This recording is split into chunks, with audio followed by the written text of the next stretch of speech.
ESO asks youth reps to withdraw from panels of inquiry. Francis Nwapa, National Secretary of Youth Rights Campaign (YRC), has asked youth representatives to withdraw from the judicial panels of inquiry set up in the country. Following the dissolution of SARS, the federal government had directed states to set up judicial panels of inquiry to investigate the cases of police brutality. Addressing journalists at the International Press Center in Ogba, Lagos State, Nwapa said the youths should not participate in the panels as a way of protesting the illegal arrests of NSAS protesters. According to him, the federal and state governments have not shown commitment to investigating the incidents of attack by hoodlums during the NSAS protest. Exactly, because they know that they are absolutely guilty because we already have evidence online. Events of the past few days have shown that, not satisfied with the drowning of NSAS protest in blood, the state is equally interested in distorting the real aims of the #NSAS protest. They are trying to use the widespread destruction and arson which broke out after the protest to achieve this, he said. For the most part, NSAS protest was peaceful, neither was it hijacked by thugs. In the main areas of convergence of the protest in Lagos and Abuja, the protest had a carnival atmosphere with protesters mostly holding flags and dancing to DJ's music.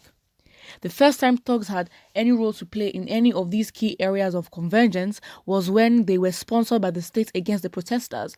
Armed with dangerous weapons, they stalked simultaneously in Lagos and Abuja on the 14th of October 2020. And also, there is proof of some governors and some local chairmen saying that, send out the hoodlums, they can't handle it. So he continues saying, so when the state shed crocodile tears today about the arson and destruction allegedly wreaked by thugs across some cities like Lagos, Ibadan, Calabar, Oshogbo, and other states in the aftermath of October 20th, 2020, we want to quickly remind them that NSAS protesters were the first victims of riots, destruction, and arson.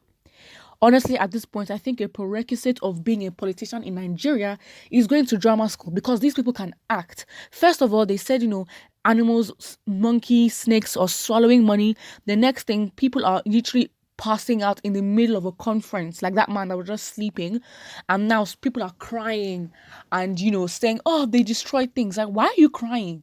And you think we're going to buy it? And then you have people like Desmond Elliot doing nonsense.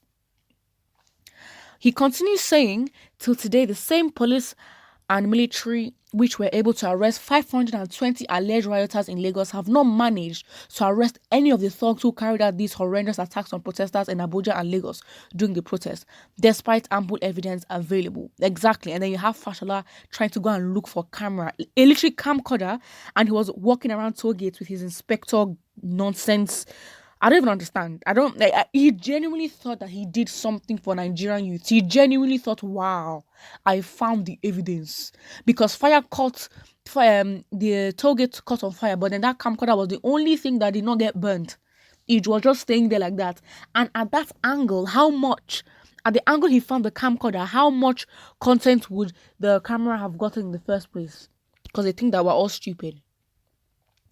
Well, he continues saying, recent events seem to question government's sincerity in meeting NSAS campaign demands, and the panel of investigation is limited to terms of reference by the same government and its institution it hopes to investigate, which has not owned up. I personally feel like we cannot back down now. We can't be calm because the minute we go calm, they then get comfortable for them to mess up again, and we can't let them have that power. So I feel like, from the NSAS protest till now, the trending levels have also reduced as well because Nigerians just moved on to other kind of news. I understand that it was a traumatic event, but again, we are trying to end bad governance in the country, and 2023 seems far away, but it will come so fast. So we need to be very prepared in trying to ask the right questions on who we can destroy and remove out of the government immediately, because all of them are rubbish and useless to us. Representatives of youth and civil society on the panel should take leave of the panel in protest. He, however, called for an independent investigation into police brutality. I personally feel like this is probably the only way. I feel like for us to move forward in the time that we have, considering the circumstances of how the government is being run in Nigeria, the best thing is to call for an independent investigation, because it will be costly. Not being serious, it's going to be costly, but I feel like Nigerians can do it. For the protest, they literally raised millions of naira in a matter of days. So I feel like if we were serious about trying to end this and trying to prove to these people that to give them proof and just, have give us the justification for them to be removed from the government, because the main thing is proof. We have to prove how they are corrupt, and to be honest, they've been exposing themselves online anyway. But again, I feel like hiring private investigation will be expensive, but I feel like it's the only way because everywhere is corrupt.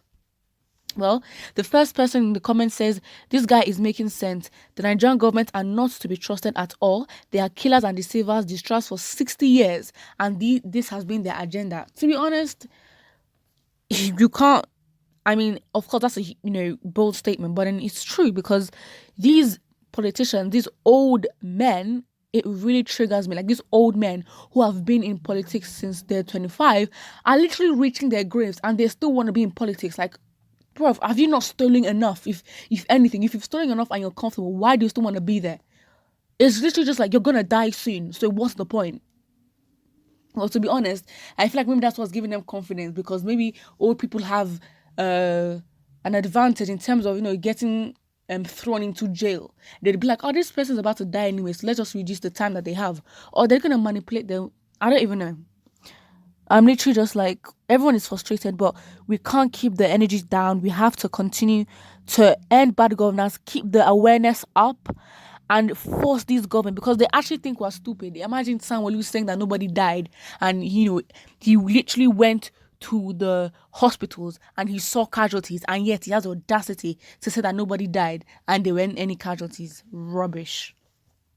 And that person says, correct move. We all know that it is the government plans the chaos and thuggery vandalism. We are not fools. Stinking, smelling and corrupt government of boo-boo tyrants. Government of thuggery, shame, shame, shame. We need to ask the right questions. We need to keep asking, who are the invisible hands? You have to, I don't know. At this point, violence is not the way, but it's the only way that I understand. And we have got to be strategic about this. And I feel like our best tool that we have is social media and trying to raise awareness. I think that's the best thing that we have. Of course, as humans, we just get tired of protesting, and it's shameful, but we have to continue. We have to have our energies up, because again, it would be a shame if we just put down the burn and we don't demand from these people and make them so uncomfortable that we force them to do the right things. I don't think that's going to happen. We need to throw them out of government. 2023 is the plan. But again, going back to the news, I feel like this person is making so much sense, because the title is misleading, trying to say, because if you say that, okay, the youth should withdraw from the panels of inquiry, are you trying to say that they should not be involved? The fact that the government is not committed, and they have not proven to be committed. In fact, they have been trying to use ways to blame the people and the protesters, and blame the TV news channels for apparently broadcasting false news, which it really wasn't. And the fact is, they're blaming them for amplifying the news, but the fact was, you amplified everything by sending soldiers to go kill unarmed protesters. But if it's Boko Haram, people cannot fight. Rubbish.